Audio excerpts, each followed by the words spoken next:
Welcome into the PFF NFL Daily. Today we're going to do a little draft talk, Sam, because some teams have to look forward to the draft. So let's discuss the Houston Texans sitting there at number one as of right now, and some other interesting things in the top 10. You have a whole bunch of traded picks that are becoming top 10 picks for teams like the Eagles, the Lions, the Seahawks, teams that are having pretty good seasons. The storylines are going to be plenty this offseason for quarterbacks and the whole thing. But let's start at number one overall, the Houston Texans, presumably looking at quarterback and a whole bunch of Bryce Youngs and Will Levis's and CJ Stroud's rumored to be the number one overall pick. So what should the Texans do at the top? Yeah, well, it's a simple one in that at least that team is going to be taking a quarterback. The Davis Mills thing didn't really work out this season. They benched him. The replacement didn't work out. Now they're back to a 2-quarterback system. That's probably not working out. So Houston has gone through 3 quarterbacks this year. None of them have worked. They're going to draft a quarterback because they picked number one overall. So now you're looking at, well, who are they going to take? And it looks like, I think the consensus top guy is probably still Bryce Young from Alabama. He's been that guy for a while, but there are teams that are going to find their way to disliking Bryce Young, right? Because he's 6 foot and he's pretty slight. He's under 200 pounds. There are teams that are going to find their way to not love that, particularly if they can find an alternative who's more of a prototype 6'3", 220-pound guy with giant hands. And just so happens there's one of those guys in this draft. Maybe a guy that eats bananas with the skin on and the whole thing. Yeah. Will Levis for Kentucky. I mean, so here are some of the storylines we're going to be getting into. The productive, shorter Bryce Young, who not only has he been productive, incredible late game magic, and even in Alabama's losses, Bryce Young has done his part, and he's been outstanding over the last 2 years, has a Heisman. Will Levis, he hasn't been an absolute disaster. He was very good last year for Kentucky, but not a very good grade this year. So it's another one of those, okay, production's not there. It's all about projection. And he's got a big arm and he's pretty athletic and the whole thing. And then you got a CJ Stroud and you always get the same school scouting, right? Well, Dwayne Haskins and Justin Fields are the most recent first-round picks from Ohio State. Well, where does CJ Stroud stack up with those guys? Probably somewhere in the middle of those guys, not dynamic like Fields, more of a facilitator type. So those are the discussions we're going to be having. There's one other discussion we're going to be having. The Eagles pick in the top 5, and Todd McShay just put Bijan Robinson, the running back from Texas, at number 5 in his mock draft. It's a good running back class. Bijan might be the best running back prospect of the last 5 or 10 years. We're going to be having that debate this offseason, Sam. How high should a running back be getting drafted in the draft, even if he's great? Yeah. That's going to be fascinating because, like you said, one of the best running backs to come along for years, maybe a decade. And we've kind of got this feeling recently that, we've developed with the understanding of where you should draft running backs and how much value you should assign to these guys and how high they should go in the draft. And the last couple of classes, it's been, is any one running back worth a first-round pick? Like at all? Should anybody go in the first round on day one of the draft? Like, does a guy as good as Bijan Robinson propel himself, not just obviously into the first round, but like, does he go top 10 still? Does he go top 5 if he's that good? Like, is all of a sudden a prospect of that caliber enough to make the NFL kind of forget everything that they just learned about running back value and go back to their roots and just draft the guy in the top 5? But the way that the season's gone too, right? The running backs running games making a comeback, and there's fewer distinct elite quarterbacks right now, which actually makes it more likely that you want to, find that quarterback. But I can hear the conversations right now already, Sam, and we're gonna talk about it plenty. But I think the Eagles are a fascinating story. The Lions and the Seahawks, right? Those 3 teams, all having good seasons. 2 out of those 3 almost. Well, we'll see who makes the playoffs here, but Seattle might have to choose between their a quarterback and Geno Smith, the Lions choosing between a quarterback and sticking with Jared Goff, and then the Eagles, one of the best rosters in the NFL, the best team in the NFL this year, maybe with the best non-quarterback in the draft falling into their lap. Jalen Carter from Georgia, Will Anderson from Alabama. Just unbelievable job by the Eagles building their team. Yeah, and there's a lot of high-end defensive linemen as well that I think are going to go high in this draft. So there's going to be a few quarterbacks that go in the top. It's not going to be like the draft we just had where we got one first rounder. He went at number 20, Kenny Pickett, and then we didn't get a quarterback till the third round. There's going to be a bunch of these guys go in the first round, probably very high. And then the rest of that top 10, I think we're going to see a bunch of defensive linemen go as well.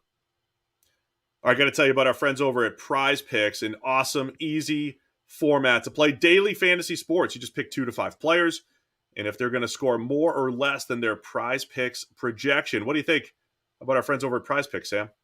Yeah, it's a great, fun way of playing DFS. They've got basically everything you can imagine to pick on. Obviously, we specialize in the NFL, but they've got esports, they've got disc golf, they've got everything. And if it's not there, they'll add it. They've been adding things as people ask for them. So great, fun way of doing it. I absolutely love the simplicity of the whole thing. It's so easy. Entries can be made in 60 seconds or less, safe and fast withdrawals, and it's currently operational in over 30 states plus Canada. So you download the PrizePicks app or go to prizepicks.com to sign up and play daily fantasy sports. First-time users can receive a 100% instant deposit match up to $100 with promo code DAILY. If you deposit $100, PrizePicks gives you $100. If you deposit $50, PrizePicks gives you $50. Don't forget to enter the promo code DAILY at sign up for an instant deposit match up to $100. All right, so we think the Texans are certainly going quarterback. Where do you think it ultimately lands here? Bryce Young, Will Levis, CJ Stroud, something we don't even expect. Yeah, I think it ends Young, up right. I think it ends up probably being between Bryce Young, or I could definitely see a team talking themselves into Will Levis just because of the prototypical, the size, the strength, the arm, the giant hands. I saw him on Pardon My Take the other day. They got the official measurement 10.5-inch hands. We're in Brett Favre territory here. So I'm going to add that to the model immediately. Mm-hmm. There are going to be teams that talk themselves into that over the small, Bryce Young. And again, even though we're going to talk about this plenty this offseason, what do you think needs to happen in Seattle to either take a quarterback or not take a quarterback? Geno Smith's season through 5 or 6 weeks, he's in the top 5 in our quarterback rankings. That has slowly dropped down. He's at number 9 right now. The totality of that is good, but if he continues to regress a little bit back into Geno Smith, where's the point where it's like, okay, we're definitely not necessarily investing in Geno Smith, who's a free agent, and we're going to take, the draft pick that we just got from the Broncos. So I think that's a very relevant part, that he's a free agent. It's going to come down kind of to what the contract looks like. This is a very weird negotiation they're going to be coming to the table with, a career backup, essentially, a guy that had his shot early, didn't really take advantage of it in a couple of different spots, and then sat on the bench for years, and then has this one incredible breakout season where, again, it's not consistently amazing all the way throughout it. It's phenomenal at the start, tails off a little bit. Who knows what the last few games are going to look like? That's a very strange kind of contract negotiation to be starting from both sides, right? Where does that land? Should that be the much fabled middle tier, middle class quarterback contract that we keep talking about for years? Or is it like his side just goes, well, look, he showed he can be an elite starter. That's $40 million a year. Cough it up, And then they go, well, actually, no, he's been a career backup for most of his life. That's not $40 million a year. See ya. I think it's going to come down to what that kind of deal looks like. If they can get Geno for a relatively reasonable contract going forward, then maybe they can roll with him and allocate the draft resources somewhere else. If they can't, I think they're in a great position to just go, thanks for the year, Geno. It was awesome, but we're going to go draft a guy. You heard Mina Kimes on the PFF NFL podcast this week talk about how much Seattle needs defensive help. And I know quarterback is just a whole different world as far as value goes, but it's going to be really tough. If Seattle's picking in the top 4 or 5, it's going to be really tough for them to pass up Will Anderson or Jalen Carter, guys who are going to make instant impact at positions of need for the Seahawks. Are they going to equate those guys with that next quarterback, whether it's Will Levis or with CJ Stroud? Like, couldn't you see that conversation saying, we know what we have in Geno. If we could get him for a Tannehillian, $30 million. Tannehillian, $30 million, plus Jalen Carter or whatever top defender, Will Anderson, it's got to be attractive for the Seahawks, right? Versus maybe the development of a new quarterback in the unknown.